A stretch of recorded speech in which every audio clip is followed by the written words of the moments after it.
Hey everyone, this is Joe Martin from 360 Works, and today I wanted to talk a little bit about top call stats. So recently I've been on a bit of a journey trying to understand server performance and bottlenecks and how to optimize your servers or how to go back and diagnose a crash, see what happened and which clients were causing the most load against the server.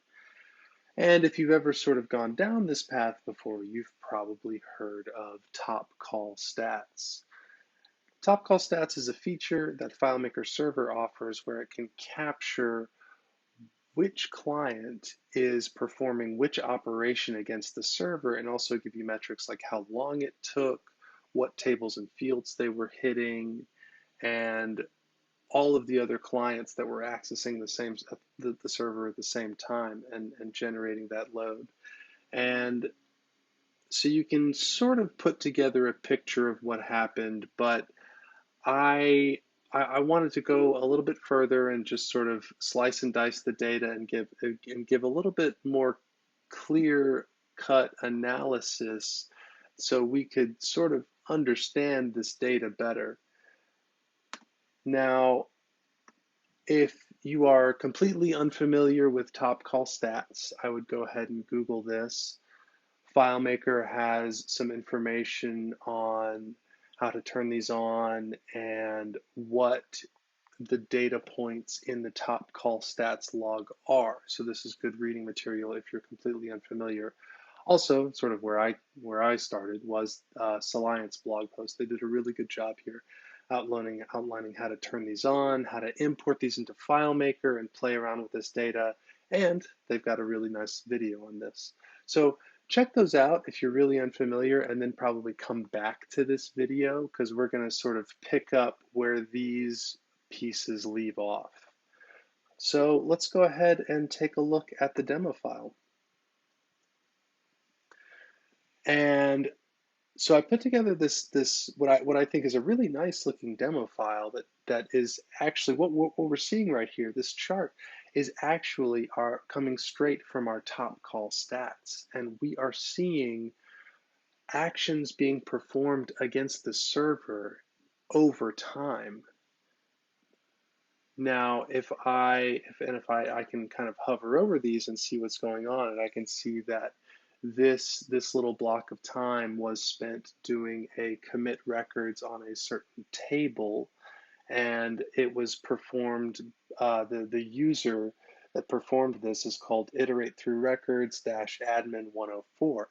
If you haven't seen that before, that format is actually a server-side script. The script that's being performed is iterate through records, and the user that's performing the script is admin. The 104 is a little serial number that gets added to those server-side script calls. And then we also have the start time and the end time over here in the left, and then a total duration of this call. So backing up a second, let's talk about how all this data sort of gets put together and winds up here in this nice little graph. The FileMaker top call stats and the FileMaker client stats and the FileMaker server stats log files are they're all grouped by these timestamp collection intervals.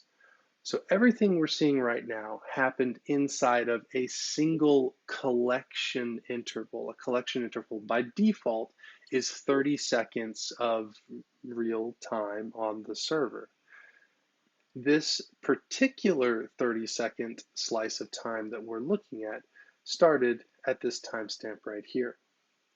So if I grab this timestamp, let's start with the top call stats, and I'm just going to search for that here. We can see that in that timestamp collection interval within this 30 seconds, we have 25 records. Now, that might make perfect sense to you because top call stats only reports the top 25 most intensive calls made to the server. So that's something you really want to keep in mind when you're looking at this stuff is we're only looking at the top 25 most intensive calls.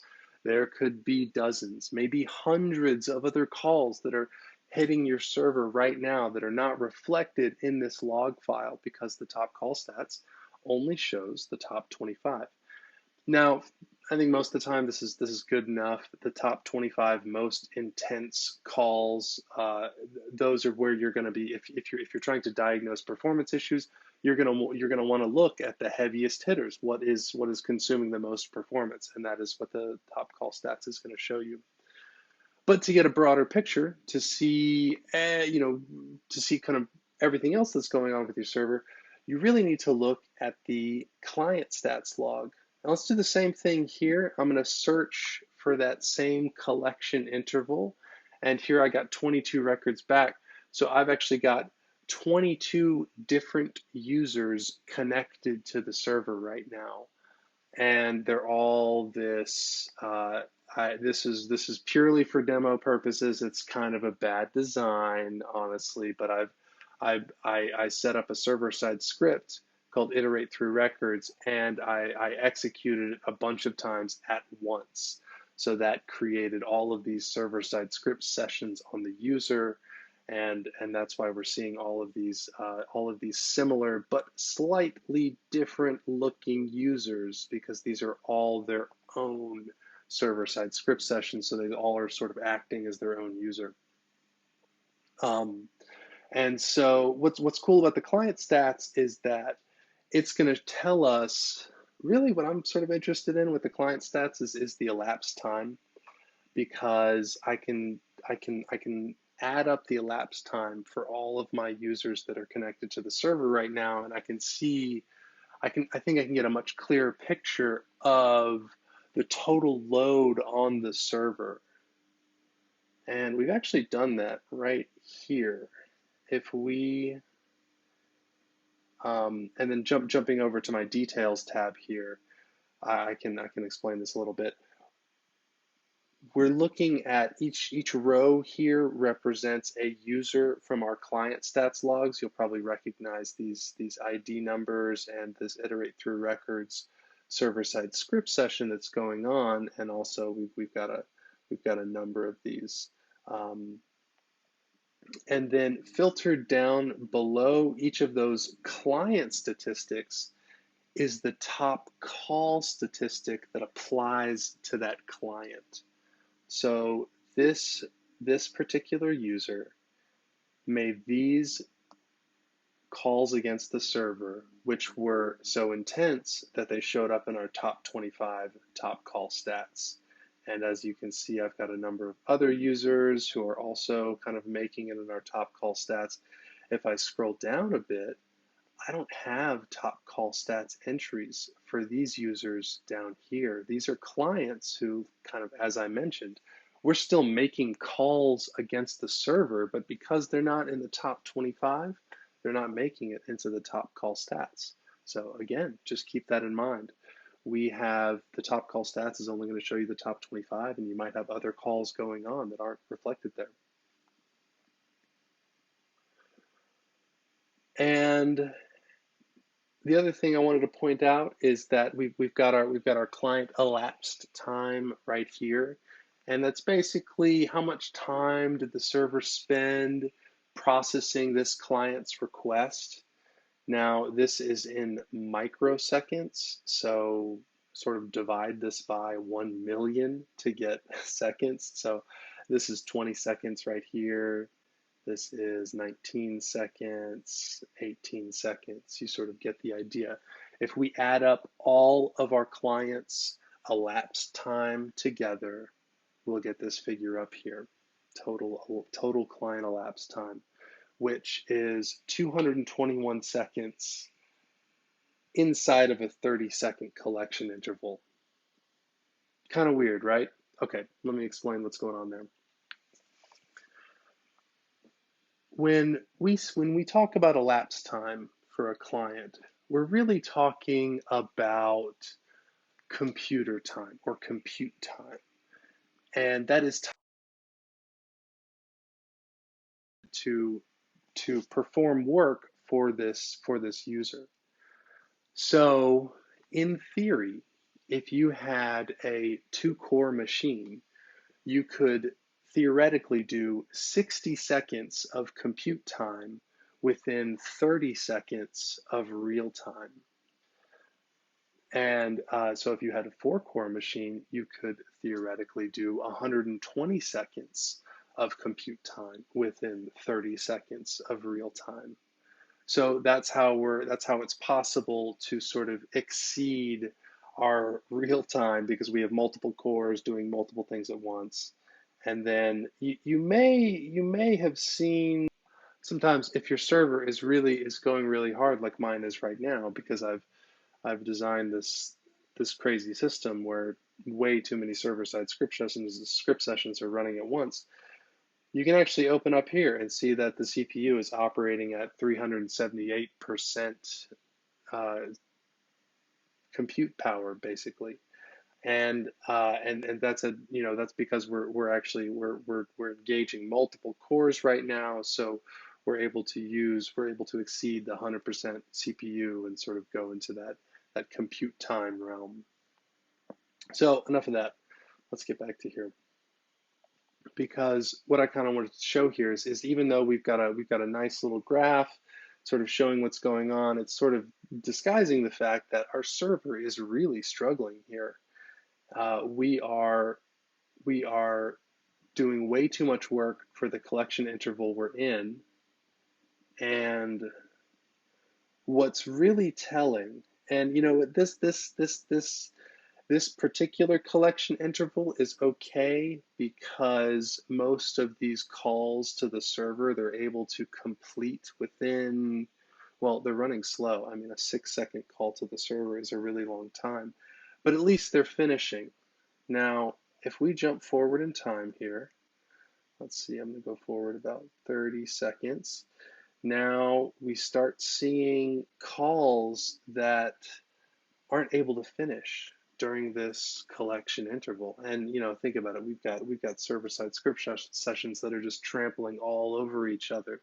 They're all trying to open the same records. There's a lot of contention between users and record locks. That's just causing all kind of havoc on our server right now. And more and more of these calls, these are not able to finish. And I'm betting if we continue to advance forward, we're going to see that more and more. Additionally, our total client elapsed time is going to continue to rise. Now, some of these are able to finish, but the majority we're really just sort of piling up here more and more, and the server is just unable to recover. We just have too much going on. We have too much load on our server for it to be able, and it's, if you look, right, 463 down to 428, it recovered a little bit, but the scripts I wrote are just too poorly designed. Actually, wow, here we came back down to 301. So we managed to come back, but again, we've got a lot of contention between records and users right now. So we're just going to continue to see this pile up on the server. This pile up is going to lead to a slowdown because nothing is able to complete any sort of call to the server. We're all just waiting. We're all just waiting now. And if you look over at our server stats, our wait time is going to sort of continue to go up because nothing can get through, nothing can complete, so it can't let anything else in. So everything is just sort of waiting and piling up. And if I don't touch the server, it should be able to recover in time, but that's usually not what happens in your live production environment.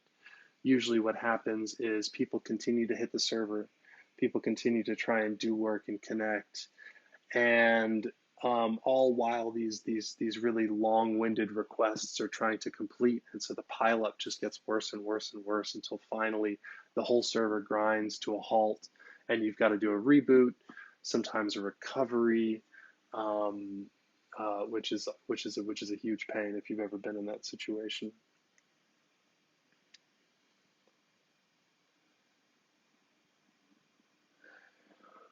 So, what are some approaches you can take to avoid this kind of pileup? Um, well, unfortunately, there is no magic bullet for server performance. Optimization is always done, it's always solution specific. You have to think about which records your users are accessing, try to avoid contention between users and record blocks. It's unavoidable a lot of times. One piece of advice that you'll hear a lot is use smaller tables. The one of the big reasons that I'm able to cause this sort of pileup right now is because the table in question, the table that we're all trying to write to right now, it's a gigantic table. It's got over 1,000 fields in it with data in every single field, and commits and commits and reads to those records are going to take a long time. FileMaker performs phenomenally better on tables with a small number of fields. Now, there's a fair amount of development overhead there because, for one, it's a lot easier if you're able to make that decision from the get-go when you're starting a new database. You can much It's much easier to limit the number of fields when you're starting with a fresh database than to refactor an already existing database that has a lot of fields. Yeah, it's still possible. I mean, I could take this 1,000 field table, I could break it up into, say, 10 tables with 100 fields each, and access them through relationships. And I guarantee you my performance would be a lot better. But what I just talked about, that there's a lot of design overhead with that decision. You'd have to break up this table and then establish relationships and sort of touch every point in your database that used to be accessing the table directly and now needs to go through some relationship. But there's a number of benefits to that approach. For one, you won't be re-downloading all 1,000 fields every time you touch this record previously with a 1,000 field table. If you want to view a record, you have to download all 1,000 fields. Whereas if you've broken this up into 10 100 field tables, if you modify a field and make a commit, you're only sending up 100 of the fields as opposed to all 1,000 for that commit. And the same thing with downloading those records. You're only going to download these records in 100 field portions. So you'll see a lot better performance with that approach. To help you guys get started with this demo file, I've written a quick little script that will import the top call stats into the top call stats table and the client stats and the server stats as well. Now, this is designed for a machine running FileMaker server on Mac, so you may need to adjust this script as necessary for your own server, or if you're on a different machine than your FileMaker server, but you've downloaded the logs from there. So take a look at this script to get your actual statistics into this file, and then you should be able to view the graphs that are generated by your top call stats. Take a look at the graphs. These are a nice little picture, but again, I want to mention that these are only the top 25 most intensive calls. To get a real feel for all of the users that are connected right now, take a look at the details tab so you can see kind of what's all going on. And then just to sort of wrap up, I just wanted to just touch again. So we're looking at this specific collection interval. Right now we're at 12:13 on March 25th. So we can go back and forth there.